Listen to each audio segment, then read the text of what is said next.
कशी करायची या व्हिडिओमध्ये मी तुम्हाला सांगणार आहे। तर चला मग सुरू करूया।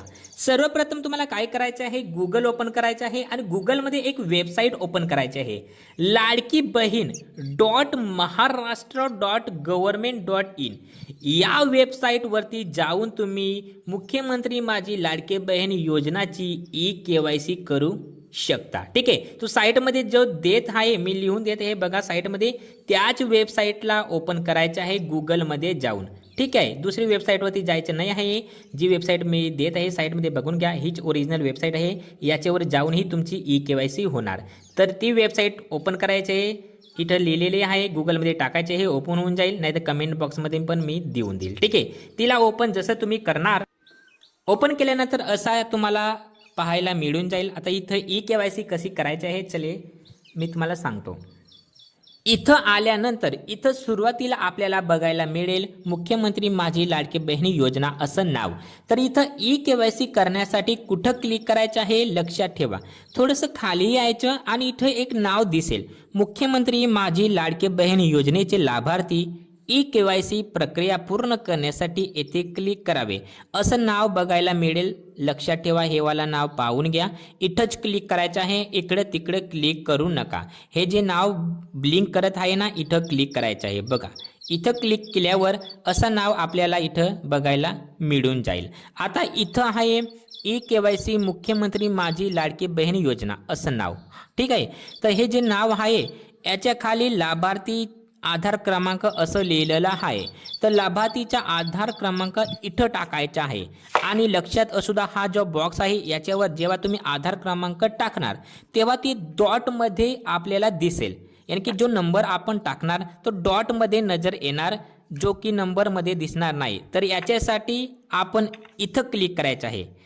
हा जो डोळावाला आयकन आहे, आंखवाला आयकन इथं साईटला, याच्यावर क्लिक करून द्या, जेणेकरून जो तुम्ही आधार क्रमांक टाकणार तो तुम्हाला प्रॉपर दिसेल आणि डॉटमध्ये नजर येणार नाही आणि नंबरमध्ये दिसणार, जेणेकरून तुम्ही चुकीचा आधार क्रमांक टाकणार नाही। ठीक आहे, डॉटमध्ये जर दिसेल तर चुकीचा आधार क्रमांक टाकला जाईल असं होऊ शकतं। तर इथं डोळ्यावरती क्लिक करूनच आधार क्रमांक टाकायचा आहे, जेणेकरून तुम्ही चुकीचा आधार क्रमांक टाकला जाणार नाही। ठीक आहे, तर लाभार्थीचा आधार क्रमांक इथं टाकायचा आहे आणि खाली कॅपचा नाव दिसल असेल तर कॅपच्या नावमध्ये एंटर कॅपचा असा नाव असेल। ठीक आहे, तर साईडला जो नंबर दिसेल तोच नंबर इथं टाकायचा आहे एंटर बॉक्समध्ये। बघा, दरवेळेस हा नंबर बदलत असतो, तर तुमच्या मोबाईलमध्ये जो नंबर येत असेल हाच इथं टाकायचा आहे कॅपचा, एंटर कॅपच्यामध्ये। ठीक आहे, आणि हा नंबर टाकल्यावरती खाली यायचं आणि इथं मी सहमत आहे हा बॉक्स इथं क्लिक करून OTP पाठवा याच्यावर क्लिक करायचं आहे। बघा, इथं लाभार्थीचा आधार क्रमांक टाकायचा आहे, जे लाडकी बहीण योजनेचे लाभ घेत असेल, ई-KYC करत असेल, तिचे स्वतःचा आधार क्रमांक टाकायचा आहे। एंटर कॅपचा इथं जो बॉक्स आहे, हा जो नंबर इथं येत असेल तुमच्याकडे, जो नंबर येत असेल तोच नंबर इथं टाकायचा आहे आणि खाली आल्यावर मी सहमती आहे इथं क्लिक करा, OTP पाठवा असं टाकायचं आहे आणि नंतर OTP पाठवा याच्यावर क्लिक करायचं आहे। वरती आधार क्रमांक टाकून द्यायचा आहे, इथं कॅप्चामध्ये जे नंबर येईल तो टाकून द्यायचा आहे आणि मी सहमत आहे याच्यावर क्लिक करायचं आहे आणि खाली OTP पाठवावर क्लिक करायचं आहे। नंतर इथं OTP पाठवा याच्यावर क्लिक करून थोडासा वाट बघायचं आहे। बघा, साईट खूप लोड लेत आहे, त्यामुळे आपल्याला थोडंसं वाट पाहावं लागेल इथं। ठीक आहे, आणि तुमच्याकडे जर वारंवार असंच येत असेल, जास्त वेळ झाला तरी पण तुम्हाला वाट बघावं लागेल, OTP पाठवा असं येत असेल तर तुमच्या मोबाईलवरती OTP येईल, जो तुम्ही लाभार्थीचा आधार क्रमांक टाकला आहे, यानी की जो लाभार्थी आहे लाडकी बहीण योजना ज्यांची KYC करत आहे त्यांच्या आधार कार्डवरती जो नंबर लिंक आहे तोच नंबरवरती OTP येईल। आपल्याला तो नंबरवरती OTP बघायचा आहे SMS बॉक्समध्ये जाऊन। ठीक आहे, जास्त प्रमाणात ई-KYC करत आहे त्याच्यामुळे वेबसाईट लोड लेत आहे, तर तुम्हाला वारंवार इथं करायचं आहे, होत नसेल तर दुसऱ्यांदा करा आणि OTPची वाट पहा। सेफ इन्वेस्टर्स के लिए लाडकी बहीण योजना OTP टाका। आता जो आधार क्रमांकावरती मोबाईल नंबर टाकलेला आहे तुम्ही, तो नंबरवरती तुम्हाला ओ टी पी येईल, तर तो ओ टी पी इथं टाकायचा आहे. ओ टी पी जर येत नसेल तर थोडा वाट बघा, ओ टी पी येऊन लागेल. आणि जर नाहीच येणार तर नवीन प्रयत्न करा, ओ टी पी येईल. ठीक आहे. आणि ओ टी पी आला असेल तर इथं टाकायचं आहे 6 अंकी नंबर असेल O T P. O T P टाकून तुम्हाला सबमिट करायचं आहे.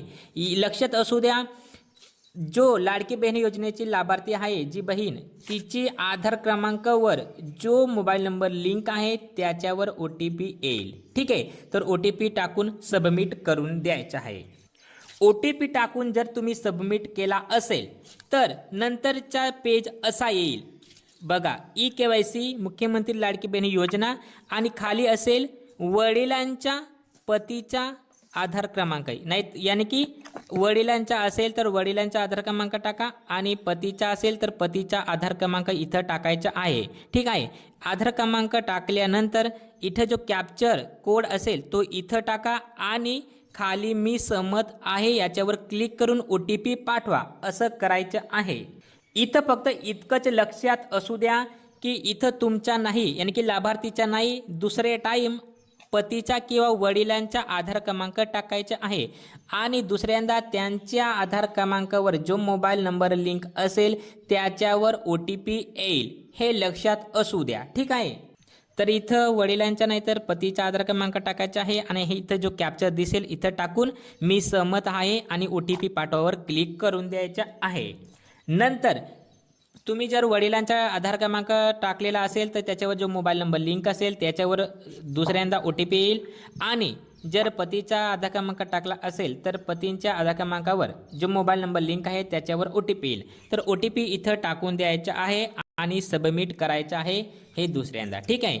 इथं ओ टी पी टाकून सबमिट करायचं आहे. ओ टी पी टाकल्यानंतर हा पेज तुम्हाला बघायला मिळेल. जो तुम्ही आधार कार्ड पतीचा किंवा वडिलांचा टाकला आहे त्याचं नाव इथं बघायला मिळेल, आणि 3 ऑप्शन मिळतील. त्याच्यातून आपल्याला सिलेक्ट करायचं आहे. पहिला ऑप्शन आपण बघून घेता. इथं माझ्या कुटुंबातील सदस्य नियमित कायम कर्मचारी म्हणून सरकारी विभाग, उपक्रम मंडळ, भारत सरकार किंवा राज्य सरकारच्या स्थानिक संस्थांमध्ये कार्यरत नाही, यानी की तुमच्याकडे कोणी नोकरी असेल किंवा होय किंवा नाही, इथं सिलेक्ट करायचं ऑप्शन आहे.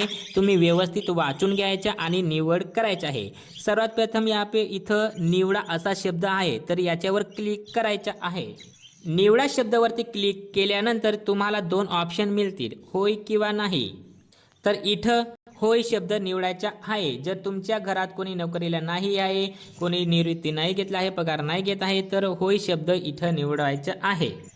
होय शब्द इथं निवडून वरती तुम्हाला जात प्रवर्ग बघायला मिळेल इथं. ठीक आहे. तर याच्यावर क्लिक करा. इथं निवडा शब्द येईल.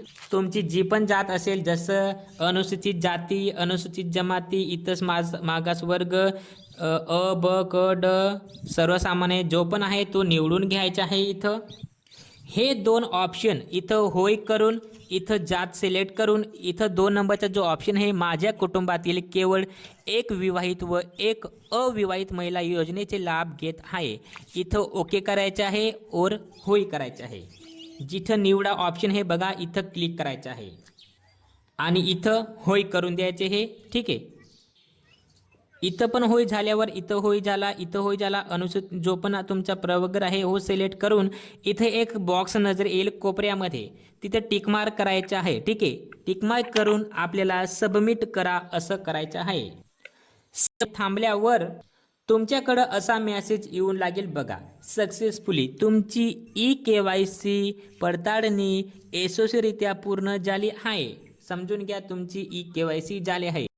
हे जे मी सांगितले हे तसं करून बघा, आणि तुम्ही वाचत जा. जे पण आहे होय नाही ते तुम्ही सिलेक्ट करताना वाचून घ्या एकदा, आणि नंतर होय किंवा नाही असं सबमिट करा. ठीक आहे.